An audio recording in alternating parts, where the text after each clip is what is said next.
Insisto y no me canso de decirlo, Cuernavaca tiene personajes fabulosos. Personajes que han sido asiduos a ser parte de este pueblo que ha ido creciendo con toda su magia y a venir año con año. Y los vemos crecer y los vemos sorprendernos.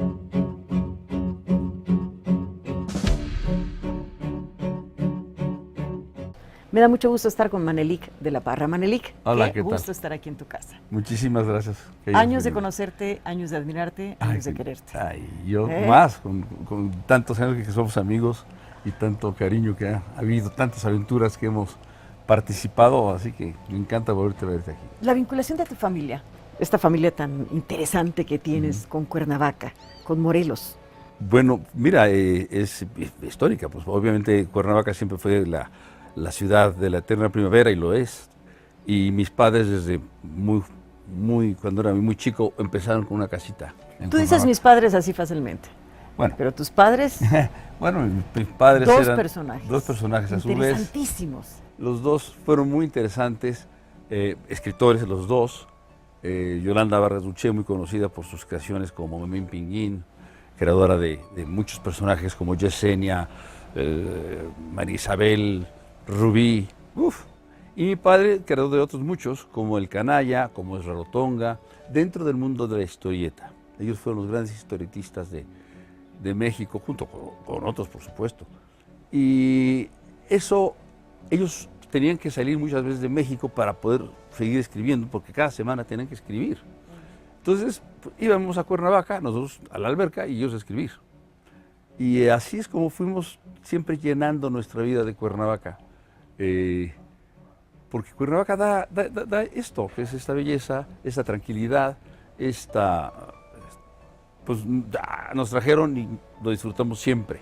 De viene un poco tu amor a las plantas, me decías hace rato. Sí. Tiene una casa con un gran jardín, aunque sea pequeña y la tenga que volver a romper y a reconstruir, ¿no? Así es. Yo creo que con esta cantidad de flores que existen en ningún lado del mundo, mira que tengo la oportunidad de viajar, de estar en muchos lados, no hay nada que se le parezca a esta fantástica floresta, ¿no? Es hermosa. Y en todos lados, y todo el año. Entonces, Cuernavaca es un paraíso. Así es. Ahora, cuando tu carrera es amplísima, obviamente, digo, cuando hablas de tus dos padres escritores, pues yo sonrío, ¿no? Estamos hablando ya de 7 libros tuyos. Sí, o sea, no todos publicados, realmente son uno publicado que salió, Los vuelos del deseo, que salió premiada como finalista en un concurso que organizó la editorial Diana y el periódico Novedades en 1987. Y ahí me dieron el premio de consolación, digamos, porque según quedó finalista. Y pues fue un éxito porque hicieron cuatro ediciones en menos de un año y medio. Wow. Y ediciones de 4,000 ejemplares. Y se acabaron. Excelente. Pero como es la vida, Editorial Diana entró en crisis económica y desaparece. Y el diario Novedades lo mismo. Entonces me quedo como el perro de las dos tortas. Pero dueño de una editorial. Bueno, yo también dueño familiar. de una editorial. Familiar, sí, pero pues especializado en la historieta. Entonces, no sabíamos hacer libros. Y empezamos a hacer algunos libros, hicimos algunas novelas, hicimos libros de arte, hicimos el libro de Rafael Cauduro a través de editorial. Entonces, sí tenemos experiencia ahora con los libros. Y hace poco volví a leer Los vuelos del deseo, que lo escribí hace 30 años. Y me gustó más que cuando lo escribí. Sufrí o disfruté el mismo fenómeno. La leí hace 30 años, Ajá. precisamente, y la acabo de terminar a leer. Y me gustó mucho más. ¿Por qué? ¿Maduró, creció? ¿O fuimos nosotros los que cambiamos? El papel de la mujer tomó lo que el libro dice, tomó otro espacio. Exacto, ¿no? hay algo de premonitorio, me resultó premonitorio de hacer en este pueblo tan particular a esas mujeres tan tremendamente fuertes, que toman decisiones rotundas y no hay un hombre enfrente que se le pare enfrente a una de ellas, ¿no? No, y si lo hay, se lo llevan. Se lo llevan. Entonces, ahora que lo leo, me sorprende muchísimo que si hace 30 años obviamente existía la mujer por sus derechos, pero siempre a través de los hombres, siempre como sombra Atrás, de ¿no? atrás, ¿no? Acompañando. Ahora ya no, ahora están antes que nosotros o enfrente de nosotros. Entonces estas mujeres ahora están frente a sus sus propios galanes o sus propios maridos o novios o amantes, ¿no? Y a fin de cuentas son ellas las que llevan la rienda de la novela. Entonces yo creo que por eso también es más madura, es más actual que entonces. Quizá hace 30 años era un poquito inverosímil, ahora es totalmente real. Ahora existe este empoderamiento de las mujeres al que yo aplaudo y estimulo en lo que yo pueda, ¿no? Antes de que nos metamos a los vuelos del deseo, me hablabas de 7 novelas y solo una publicada. Sí, porque casa del Herrero, Asadón de Palo. Entonces hago muchas cosas, hago negocios, hice muchas cosas. Cine. Háblame un poco de ti. A ver, vamos a hablar de este personaje que es Manelik de la Parra. Bueno. ¿Quién eres?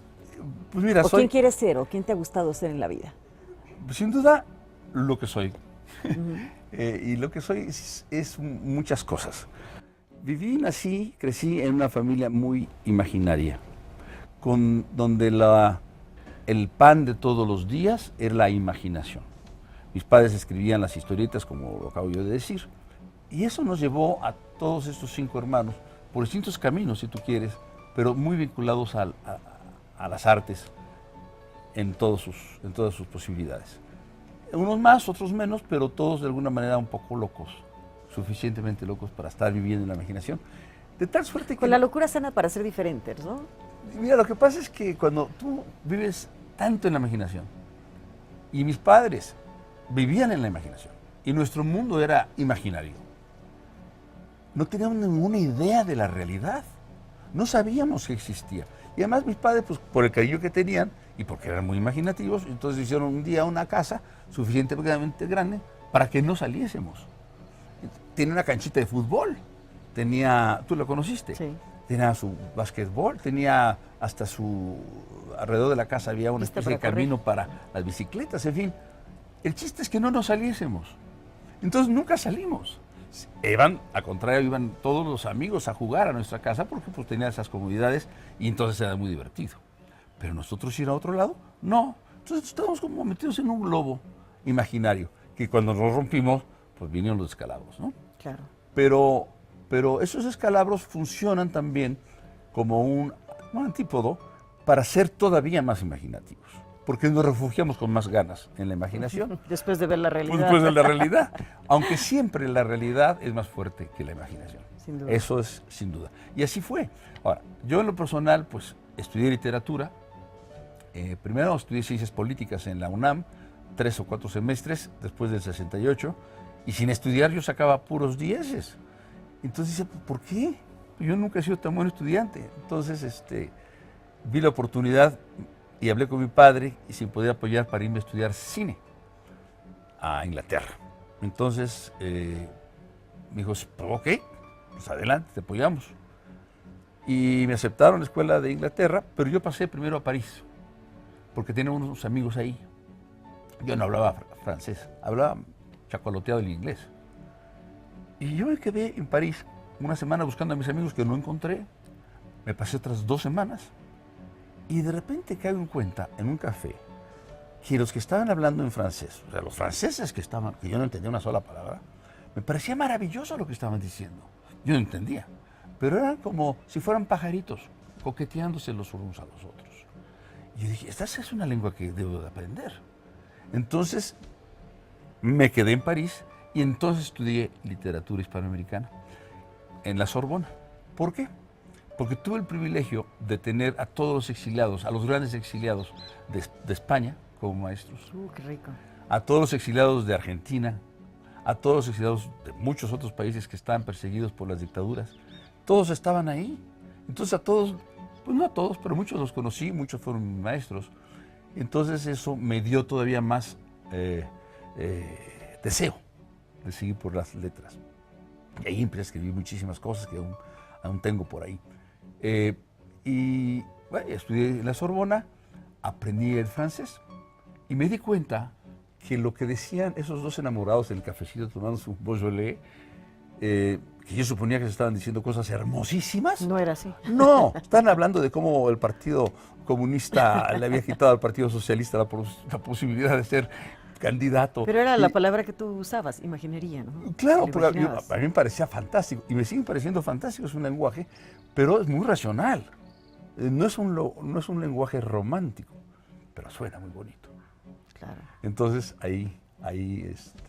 por eso me quedé en París 4 años. Hablas de esta casa paterna-materna, donde, bueno, estaban todos los hermanos, que son varios. 5. Háblame de tus hermanos, 5. ¿Quién es quién? Por ejemplo. ¿Y cómo es cada quien? ¿Cómo los dibujarías? Mira, la mayor, bueno, ahora dice que yo soy el mayor, es Emoé de la Parra, que es la actriz. Esa ha hecho muchísimo teatro toda su vida, está haciendo teatro, ahorita tiene una obra muy exitosa aquí en la Ciudad de México, y siempre ha estado metida, ella sí que está metida en sus personajes, de una manera o de otra está metida en sus personajes y no hay manera de sacarlo de ella. Luego, tu servidor, que ya estamos platicando de mí. Luego tengo un hermano maravilloso que se llama Tonatiuh, que él se sabía suficientemente chiflado que para que no le dijera nada, estudió psicología. Y entonces ahora, a través de los años, si tú le dices, oye, Tona, estás chueco con esto, tiene una teoría muy buena, te la rebate con 2 patadas porque sabe mucho, sabe cómo funcionan los reflejos, sabe cómo funciona la psique, entonces es genial. Y es un gran creador de muchas cosas y vivió, ahorita acaba de regresar de 5 años en Hungría. ¿Por qué en Hungría? Nunca supimos. Y de repente aparece. Y así es, un hombre que va y viene, un hombre con una gran libertad, con una gran imaginación, y una imaginación muy interna, habla solo, pero es adorable.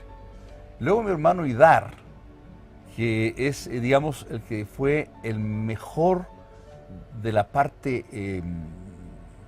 de negocios. Empresarial, pero sobre todo lo que él tiene es un extraordinario gusto en la decoración.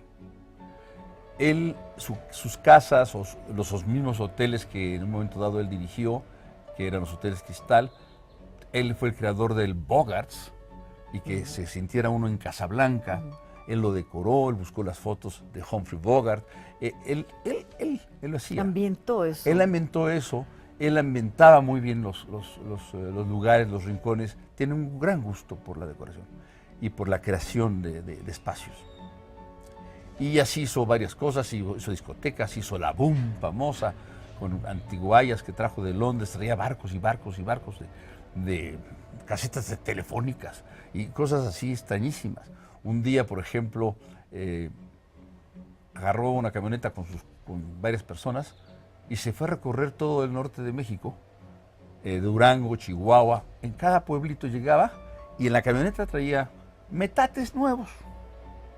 Entonces llegaba con la señora, le digo, le cambio su metate viejo por el nuevo. Aquí está. Y los metates que trae, él tiene una colección de 800 metates. Y, o sea, muy curioso, ¿no? Entonces es un gran coleccionista. Luego mi hermana Cristal, que también estudió literatura y también estudió psicología, también escribe, digamos que es la más normalita, por decir algo, pero con ese nombre de Cristal, pues siempre está roto. Y se rompe a gusto. Cada rato. Una familia interesante, una familia versátil. Hijos triunfadores tienes, Manelik. Tengo 3 hijos fuera de serie también. Sí. Y una que va en camino a romper también todos los esquemas. Exacto, tengo la fortuna de ser padre de Yolanda de la Parra, la directora de orquesta, que ha crecido de una manera fantástica, que me enorgullece tanto, porque hace una carrera muy de ella, muy como son los personajes en mi novela. Y ella sí se atreve a meterse en un lugar que está dominado por los hombres, que es la dirección orquestal, y sin embargo ella dice, no hay ninguna diferencia, somos iguales, sé tanto como ellos, puedo tanto como ellos, y a veces más. Entonces es un bonito desafío, y ahora pues tiene los éxitos que tiene un público maravilloso, estoy muy orgulloso de ella. Hace muchos años, cuando era pequeña, yo siempre, mi forma de educarlos siempre fue la mordida. Es lo mejor que funciona. Entonces era muy sencillo. Oye, le decía yo a mis hijos, ¿quieren ir a Disneylandia? O aquí a donde sea a jugar. Ay, sí, estaría padrísimo. Muy bien. Pero les va a costar un poquito. ¿Qué? 2 conciertos y una ópera. Ay, no, papá. ¿Cómo? ¿Cómo va a ser eso? No, no puede ser. Es mucho. Nosotros no vamos. Bueno, pues vamos a los conciertos. Y de ahí viene también esa afición musical, que también venía heredada de parte de mi madre y de parte también de la familia materna. Y entonces Alondra, viendo un día en un concierto, ella estaba estudiando piano y me dice, papá, yo quiero estar ahí arriba, yo quiero estar tocando el piano, quiero hacer lo que sea necesario para poder estar allá arriba. Y entonces le dije yo, bueno, puede ser el piano, puede ser los trombones, puede ser los platillos, puede ser muchas cosas, pero hay uno, fíjate, búscalo, hay uno que no toca. Y los abarca a todos. Que no tiene instrumento alguno. Y se la pasó la niña de 11, 12 años buscando por toda la orquesta, hasta que encontró que había un señor parado con una batuta. Ese ¿qué hace, papá? Ese señor sabe todo lo que hacen los músicos y los pone al tiempo. Les da la emoción, les da la congruencia, les da lo que se necesita para que suene bonito. La primera mujer directora de orquesta. No, hay varias mujeres antes que ella. Mexicana. Mexicana es la única. Y la primera mujer mexicana dirigiendo en Nueva York también. O sea, tiene muchas cosas muy padres a base de su tenacidad y su talento, y del cual probablemente yo me siento muy orgulloso. ¿Cómo no? Y la acompaño cada vez que pueda. Y ahorita pues no puedo tanto porque ahora está dirigiendo una orquesta en Australia.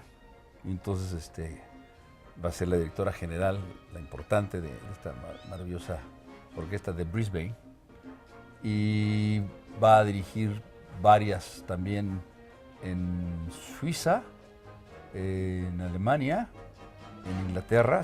Ya aquí dirigió a la London Symphony hace poco.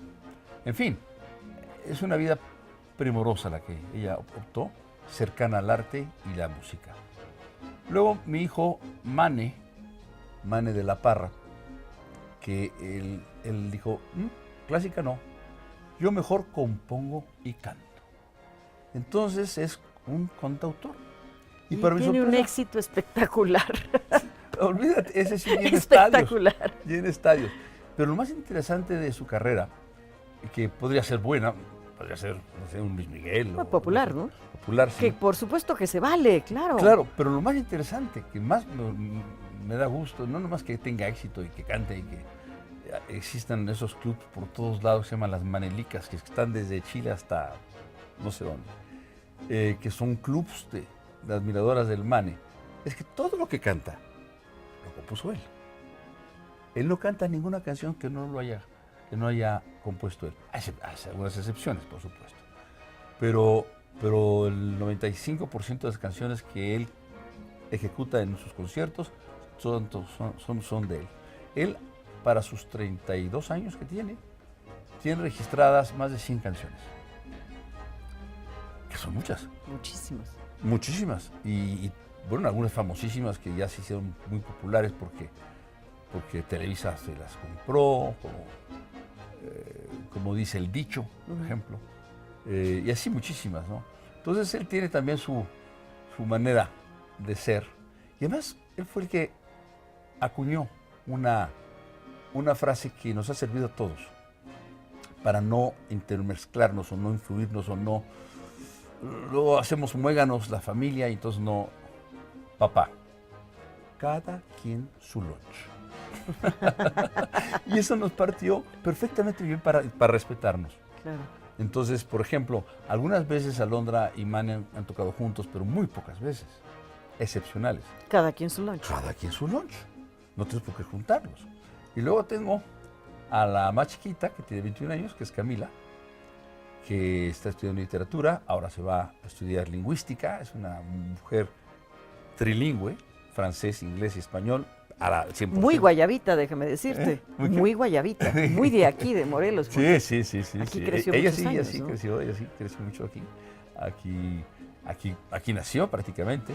Bueno, nació en México, pero aquí la trajimos. Y pues de aquí. Pero ya se nos va a Inglaterra a estudiar lingüística, a ver qué Inicia su camino, ¿no? Inicia su camino, pero con unas armas tremendas, con una capacidad de lectura en tantos idiomas y tiene tantos libros y que sabe mucho para su edad. O sea, es de verdad muy, muy inteligente esa mujer. Eres un hombre con suerte, Manelico. ¿O cómo le llamas? La suerte, mi padre me dijo, mi hijo, man, no hay hombres ni mujeres con suerte. Hay hombres y mujeres que van y la atrapan, porque pasa aquí enfrente. Y si tú no haces así, ya no la vas a tener. Entonces, nunca es como un rayo que te cae y dices, ya soy suertudo. No, hay que irla buscando todos los días, buscando la oportunidad, buscando dónde tú te puedes meter con más ahínco y con más encanto. Y obviamente, tantas veces lo vas haciendo, que sí, resulta que sí eres un hombre con suerte. Pero no porque te llegó la suerte o naciste con la suerte, sino porque vas y la buscas. Tu vínculo con la literatura, estudiaste literatura, 7 libros. De los 7 libros, bien hablábamos, solo uno publicado, y publicado por tu editorial. Sí, bueno, originalmente fue publicado por Diana. Termina Diana su etapa, se acaba la editorial Diana, que fue una editorial muy importante en este país. Pues hombre, fue la editorial. La editorial la que trajo a todos los del boom. Todos, incluyendo el boom Isabel latinoamericano, Allende, claro, incluyendo incluyendo Isabel Allende. Yo leí Los vuelos del deseo, aquí, hace 30 años. Sí. No me impactó Los vuelos del deseo como me impacta ahora. Hoy me impacta doblemente, hoy me encantan Los vuelos del deseo. Obviamente, ¿cómo nace Los vuelos del deseo? Como toda novela, en mi caso, nace por... Necesitas tener una primicia, claro. Y primero es el deseo. El deseo es lo que nos hace movernos a todos. ¿Deseo de qué tipo? Pues de todo tipo. Carnales, sensuales, intelectuales, políticos, sociales. Deseos. Eso es lo que nos hace diferente de los animales. No es la razón, sino el deseo. Entonces se me ocurrió hablar de esos deseos. ¿Y cómo podría hablar de esos deseos? Bueno, pues obviamente que el primero que surge a la mente en cualquier persona es el deseo sensual, sexual. Este libro está lleno de sensualidad. Exacto. Lleno. Es impresionante, pero con un buen gusto. Claro. Es exquisito. Ese es el chiste, porque si no es burdo. Sí. Y lo que pasa básicamente con los deseos, en este caso de mi novela, es que van variando los personajes y, bueno, no tenía yo una idea, nunca tenía una idea de cómo escribir una novela o cuál es el meollo del asunto. Escribo un párrafo de 2 personajes que desconozco de dónde vienen, se dicen cosas. Empieza a contármelos, tus personajes de Los vuelos del deseo. Pues mira, ahí está Hugo. Ana, por ejemplo. Ana es un personaje central que lo único que tiene en la cabeza es un deseo carnal, un deseo sensual y una especie de dominadora. Es una dominadora, una mujer bárbara. Es una niña de 15 años. Es una niña de 15 años, pero que le gusta ir a provocar con su belleza, con su sensualidad, a lo que es improvocable, o que debería ser improvocable, que son las instituciones, o un cura. O el marido de su mamá. O el marido de su mamá. O sea, es una mujer tremenda. Por otro lado, tiene su amiga, su hermana. Su hermana gemela. Exacto, Alicia, que la acompaña hasta cierto punto en esta locura, pero dándole, espérate, no, Ana, no vayas a hacer esto. Ana, por favor, piensa. Y va contraponiéndose a su hermana para que no se descalabre tanto. Pero en el transcurso de la novela, Alicia se va convirtiendo en Ana, en algunas cosas. Así es. Era un personaje incluso mucho más fuerte que Ana. Por supuesto, porque acaba quedándose con lo que ella es, una mujer intelectualmente capaz, con una voluntad férrea y con los deseos de su hermana. Y entonces es un personaje muy hermoso. Obviamente que el final siempre será muy desconcertante, pero... Totalmente desconcertante. Y no lo voy a decir porque, No, entonces ya porque no... hay que leerla. Hay que leerla. Y vale la pena leerla, de veras que la va a disfrutar. Pero a ver, Julieta. Julieta, bueno, Julieta pues es una matrona, es la mamá. Es una señora del pueblo que es respetada porque tiene unos pantalones, que se hace lo que ella dice, pues si no se hace lo que ella dice, impone lo que ella dice. Y obviamente que tiene un eterno enamorado, que lo adora, la adora, siempre cae a sus pies. Y la adora a través de los años. A través de los años con un amor que existe mucho, que es ese amor incondicional. No me quieras, pero déjame quererte. Pues no quiero que me quieras, pues de todas maneras te quiero. Entonces ahí es donde está la fuerza también del deseo. Y esta memoria mágica, ¿no?, de este presidente municipal que alguna vez vio una foto de ella a los 2 años de edad, Sí. desnuda, que era una bebé, obviamente, y a partir de ese momento se queda prendado hasta el fin de los días. Hasta el fin de los días. Ya estaba prehecho esa relación tan curiosa y un poquito enfermiza porque es un sistemático desprecio de Julieta por él. Pero él adora. Háganle Hipólito. lo que sea. Otro personaje. Hipólito es un personaje fundamental porque es un cura de pueblo con la autoridad eclesiástica en sus manos, un cura de tercera categoría, pero un cura al fin. Y es el cura del pueblo, el único cura que ha dado ese pueblo. Exacto. Entonces, este Hipólito, pues obviamente que cumple con los requerimientos básicos de la religión y de lo que debe de ser y cómo llama a misa, en fin, lo típico. Pero se encuentra con un problema. Con la realidad. Con la realidad de una hermosura que se llama Ana. Y esta Ana que va, y claro, a ver, Ana, ven, confiésate conmigo. Entonces va Ana y se confiesa con él y le dice una bola de sueños eróticos que lo empieza a volver loco. Pobre Hipólito. Y un día, en un momento determinado, se atreve ella a enseñarle más de lo que debe, una jovencita, un padre. Entonces aquel entra en una confusión brutal entre su fe y el deseo carnal. Entonces se flagela, hace intentos de quitársela de encima, de quitársela de su imaginación, pero no puede. Y ya no les digo qué más pasa. Pero dentro de todo esto está el ambiente de las minas, está este ambiente de este pueblo, que pudiera ser un pueblo de la Huasteca, me decías. Podría ser un pueblo de la Huasteca potosina, veracruzana.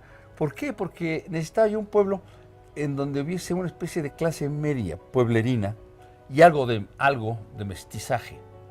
Porque hacer una novela simplemente con los mestizos, pues no me sale, porque yo no soy totalmente mestizo.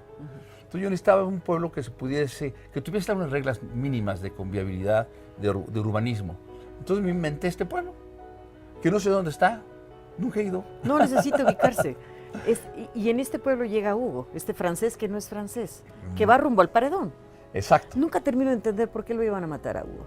Por traidor, porque lo encontraron armado, y eran épocas de la postrevolución. Y él andaba buscando minas. Y por una serie de confusiones lo ordenan matar porque lo ven extranjero y andaba armado y por esa razón... Cuello.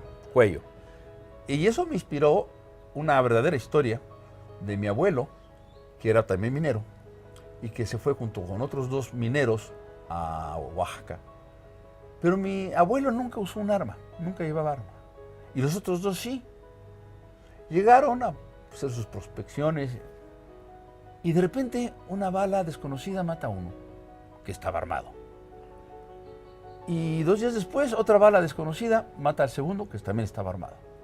Y de repente llega un señor muy humilde. Dice, señor de la Parra, váyase del pueblo. A usted no lo han matado porque no está armado. Váyase. Pero no tardan.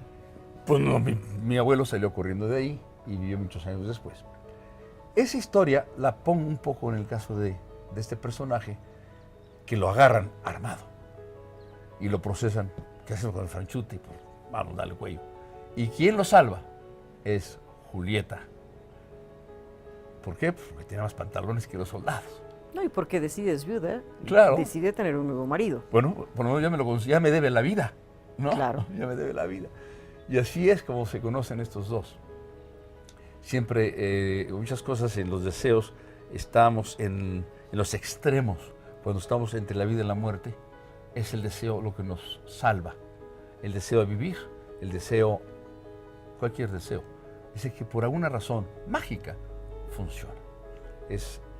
Se salvó de milagro. Se salvó por el deseo de alguien como Julieta. Tomas mucho en estos textos que son deliciosos la palabra de la que me has hablado de tu infancia, la imaginería. Están llenos de imaginería. La imaginería es una palabra que de hecho no existe como tal en la lengua española.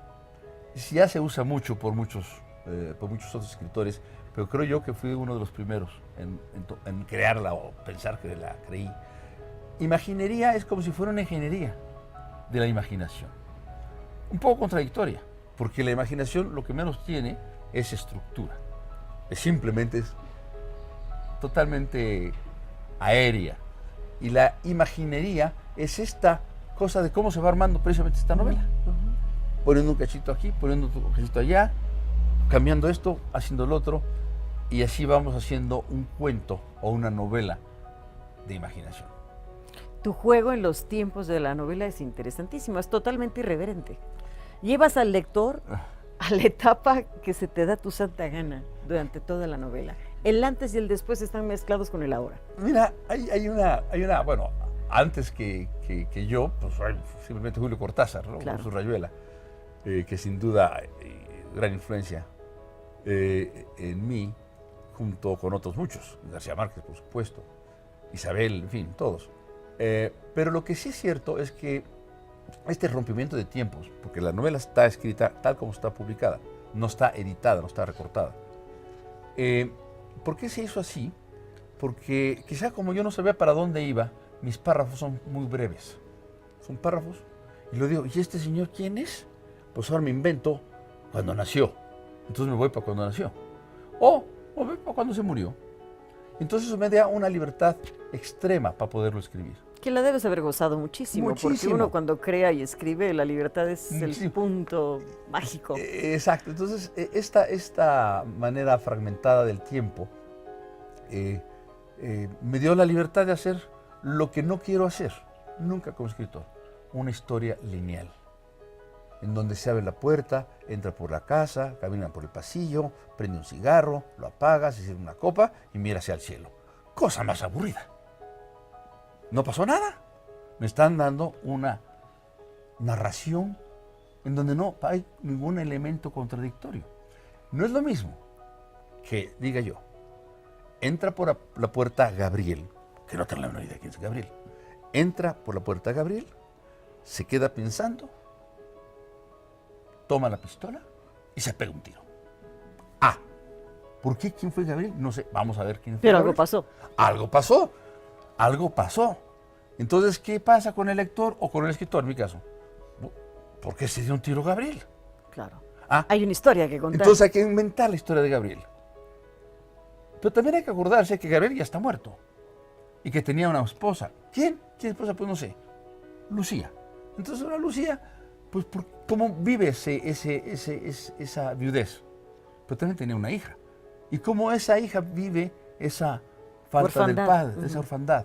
Y entonces así se va creando la novela que te estoy platicando. Así se hacen las novelas, no de otra manera. Yo me quiero regresar a tu texto. Hay dos cosas que son como muy mágicas, como muy ricas, como muy interesantes. Las abejas y las palomas mensajeras. Sí. Ese peso plata que tenía que pagar cada uno cuando se quedan sin correo en el pueblo para hacer llegar las cartas de amor o de desamor o de despedida a sus parientes. Pues son ocurrencias, esas no tienen ninguna base. Simplemente cuando suceden cosas de ese tamaño por la revolución o por la posrevolución o por las guerras de los cristeros, pues hay pueblos que se quedan totalmente aislados y se acaba el correo y entonces pues alguien tiene que inventar algún sistema de comunicación y claro, pues los palomas mensajeras pues era una solución. Y entonces es como se empieza a hacer el correo a través de las palomas. Pero llega un punto en donde ya no hay más palomas. En que matan a las palomas. Las matan las palomas porque ya estaba hasta el gorro la Julieta. Entonces aquel logra hacer el último intercambio de cartas y entonces hace que el pueblo escriba su única carta que puedan enviar, cada persona. Entonces se hace un parteaguas parteaguas impresionante tremendo en todo el pueblo. En todo el pueblo porque todo el mundo quiere hacer la carta y además no puede pasar más que de una cuartilla porque la paloma no carga más peso. Exacto. Entonces tenía que ser, y claro, empieza obviamente la rebatinga entre los que sabían escribir y los que no sabían escribir. ¿Por qué? Porque los que no sabían escribir podían vender su derecho al que sí sabe escribir. Y entonces ahí se arman toda una serie de juegos muy divertidos y que se dan en esta ausencia. Y lo de las abejas es porque hay gente que tiene esa dulzura de la miel. Esa gente que a veces no son tan concretas lo que vemos en ellos. Son como etéreos, ¿no? Son etéreos, flotan, que tienen un ángel, que tiene un aura. Y en este caso, pues hice a un señor que vendía miel y lo perseguían las abejas por todos lados. Es un personaje maravilloso. Y claro, pues las abejas no hacen nada. Personaje que con tal de amar es capaz de cualquier cosa, de lo que nunca se hubiera atrevido a hacer ningún otro ser humano, e ir a aprender a hacerlo. Todo por Alicia. Todo por Alicia, o sea... Es capaz de matar. Exacto. Es el amor, es el deseo. Estos personajes cobraron vida mientras los ibas metiendo en el texto literario.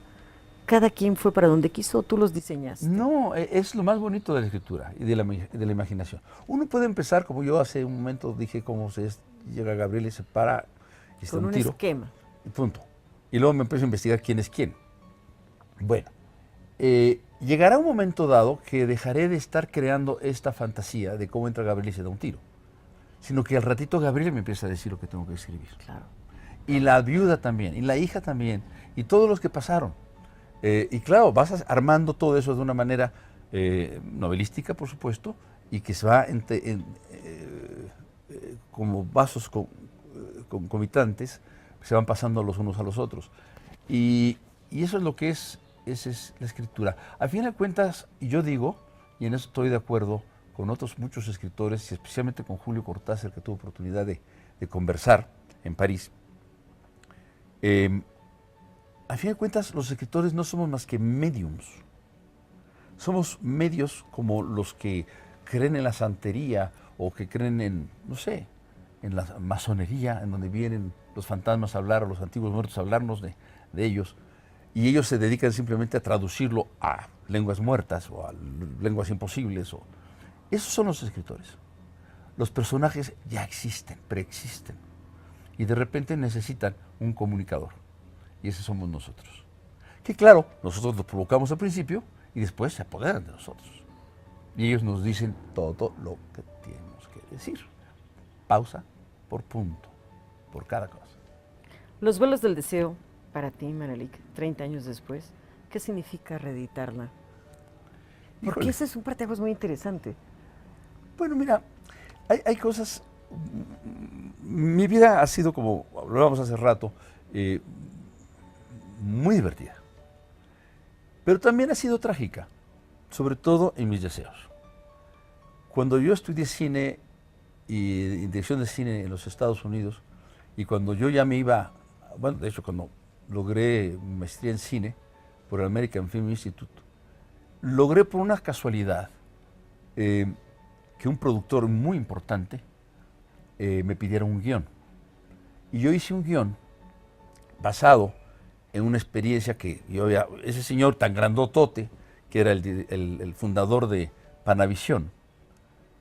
Yo hice una película en la escuela, entonces tuve que tomar a un actor, y este actor, que era de origen peruano, me insistía que yo hablara con un amigo de él que tenía unas cámaras maravillosas y que me las quería prestar.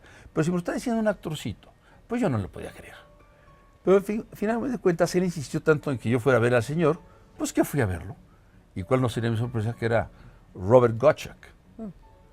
Y este Robert Gottschalk me dice, soy el dueño de Panavisión, inventor de Panavisión, soy dueño de todo esto.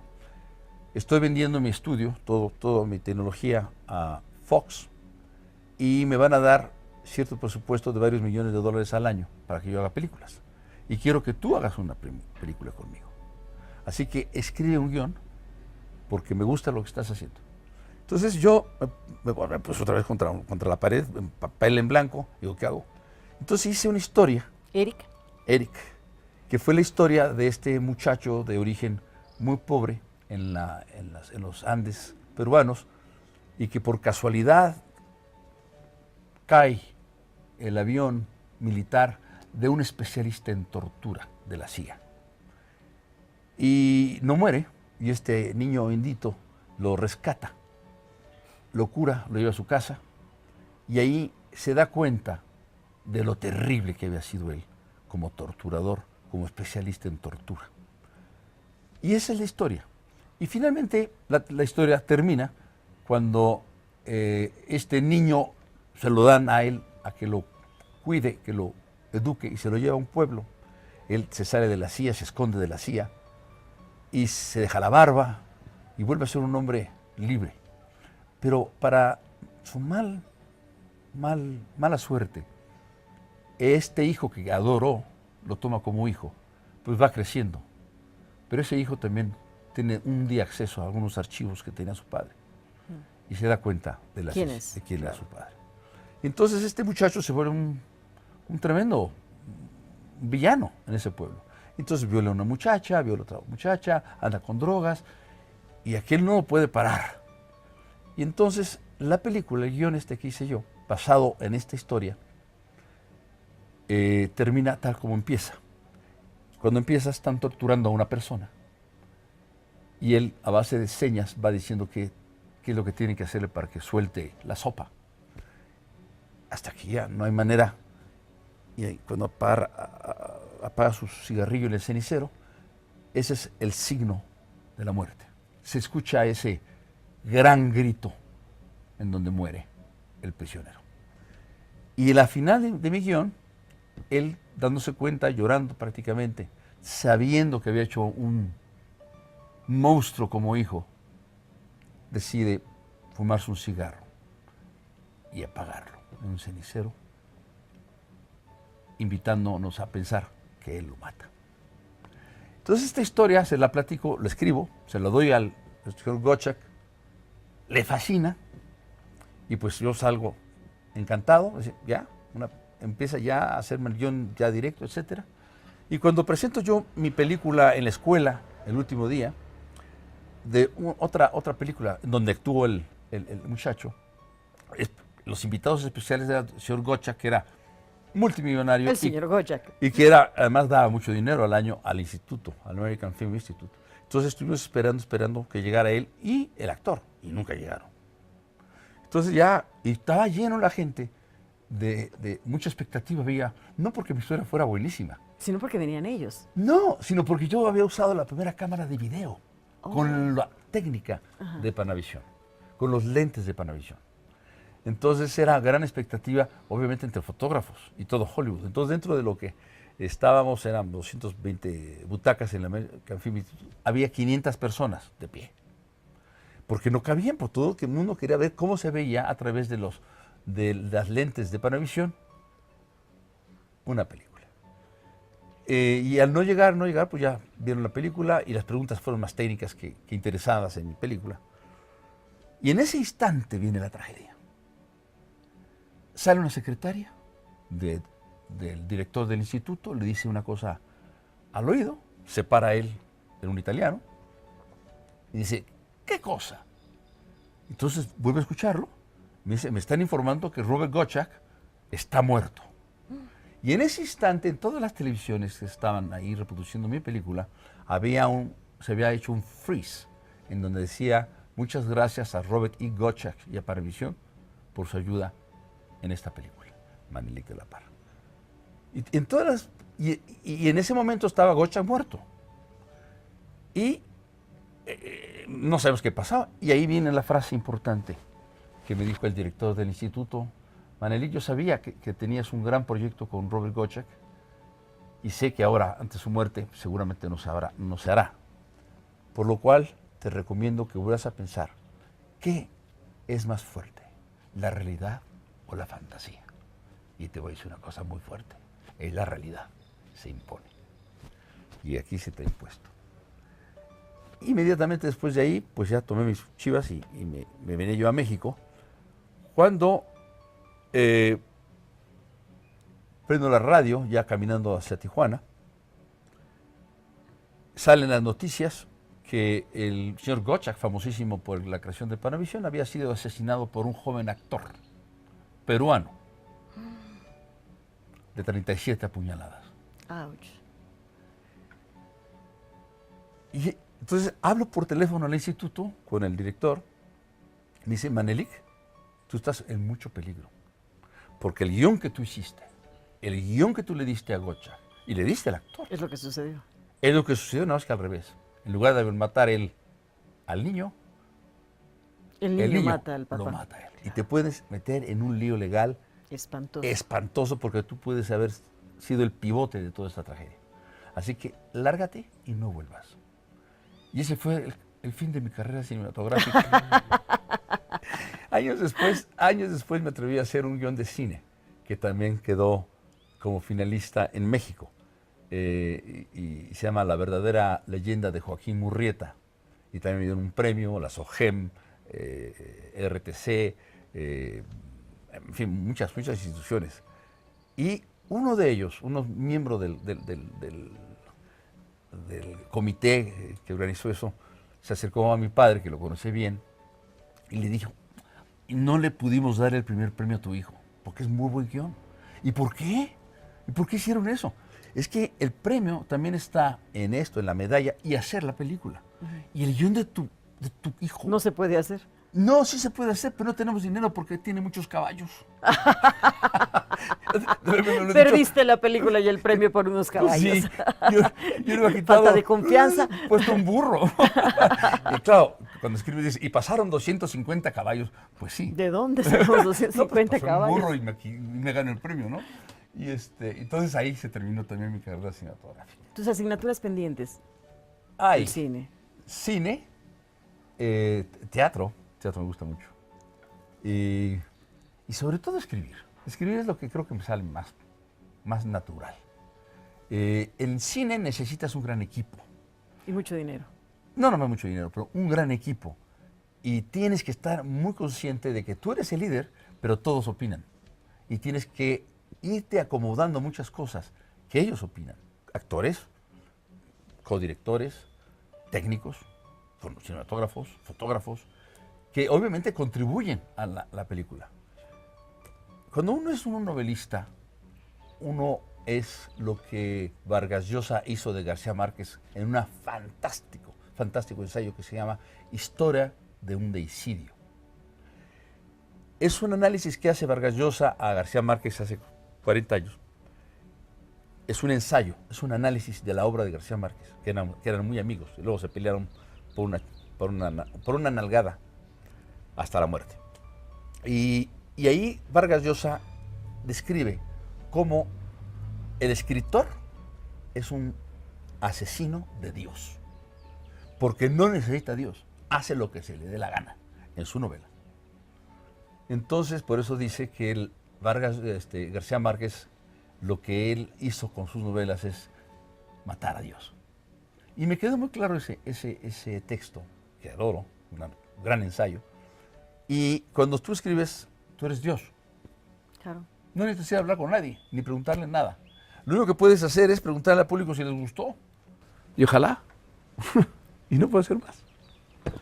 Manelik, gracias por esta conversación. Ay, qué linda entrevista. Muchísimas gracias. Muchas gracias. Saludos a todos en tu auditorio. Voy